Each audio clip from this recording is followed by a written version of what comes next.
get to know people's distinct needs and value so that we can, remove the barriers that stand in their way and create a world that works for all. For me personally, it's about being open and having curiosity to understand other people's challenges and ensuring that I do all I can to make a difference, to make things easier, to have that shared ambition, because we're all really important. Really hard question, isn't it? Because you know what you want the future to look like, especially like I've got some children and how I want her to be able to grow up and see the world. I think it's having the ability to reach your goals and not be held back in any way from society, not feel that there's a pressure on you to be a certain way like we were just talking about, and not a certain way that you have to follow, but to have the opportunities available to you. No prejudice, no barriers. It would be amazing for someone to think, do you know what, I'm going to be a carpenter, I'm going to be a firefighter, and not have any barriers in those ways for people, and have support from peers, community, professionals, pushing everything forward in that direction, rather than, well, you can't do that because disability, that won't work, well, why won't it work? Let's look at how we break all these barriers down for the future. That's my thoughts. Yeah, and being celebrated for who you are as well. It's actually like a joy. If somebody comes into the room and the people there love them being there, that's what I think is a real inclusion and belonging. Yeah, I did say that. I think, and also just an acceptance that regardless of, we are all unique and got a lot to offer in different ways, and acceptance of, that person's who they are, rather than, stopping anybody from doing anything. I think it's a difficult question because there's so many parts to it. I want everyone to live how they want to. I want everybody to be happy. It's quite a big question to answer in a couple of words. I think maybe there are access points into the conversation. Structural is clearly a big one with institutions. So with the world I'm coming from in publishing, it's trying to find different economic models where different stories can be told in a way, and cooperation between educational institutions and publishing and other media, whereby other stories can be shared in a way that's truly inclusive and respectful and lovely.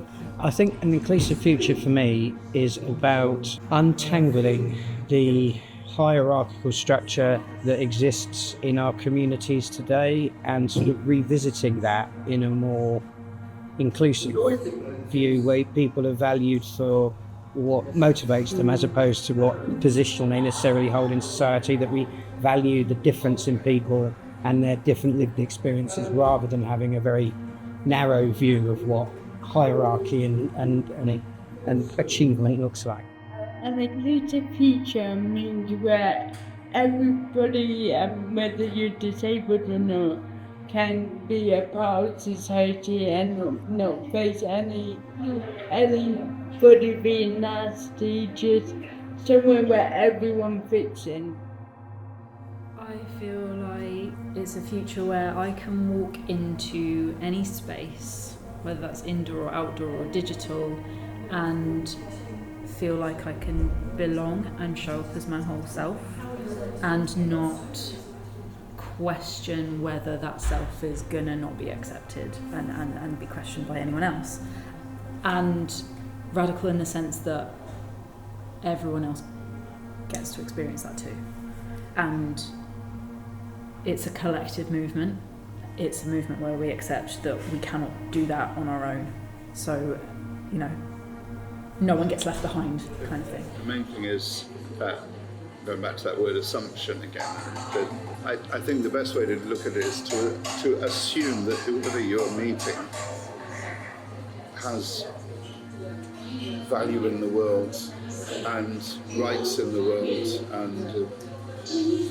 and that you shouldn't assume merely by looking at somebody that they are anything particular, and that therefore engage with them and find out I'd like to, if we're talking about a future, have a future where things are designed with inclusivity in mind. We've talked, Laura and I, quite a lot about how many questions we need to ask to make sure people's needs are met.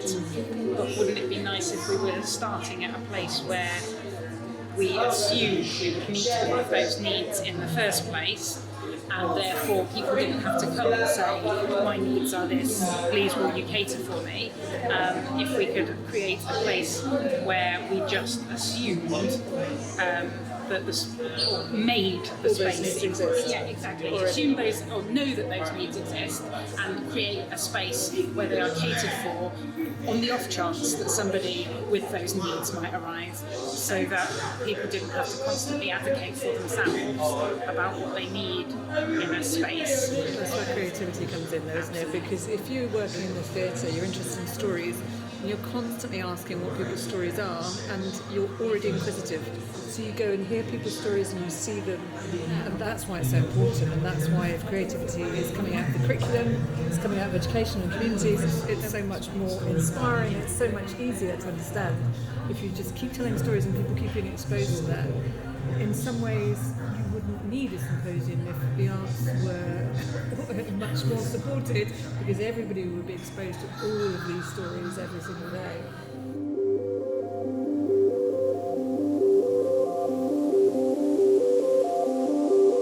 I would describe this symposium as really thought-provoking. Thought-provoking. Eye-opening. Enlightening. Enlightening. Educational. Knowledgeable. Encouraging. Creative. Intriguing. Empowering. Inspirational. I'm going to go for joyful, because the fact that we're all in this space wanting to do this is a good, positive, joyful. Really positive. Enjoyable. Really uplifting. Warm. Wide. Deep. Welcoming. Accessible. Definitely inclusive. Overwhelming. I think it's a bit invigorating, actually. Exhausting. Challenging. There's been moments where it has, I've had to sit in discomfort, which I think is a good thing. I think that's how you challenge things. Really uncomfortable. Challenging. Hopeful. It's felt like everyone has really centred hope. I'm going to go for hopeful. Full of hope. There's a lot of positive energy in the room. I think everybody that has turned up today is striving for the same thing. You know, when we all got the invite, you see it online, that's what I want to be involved in, and it's just a real joy to see so many people coming together fighting for the same thing.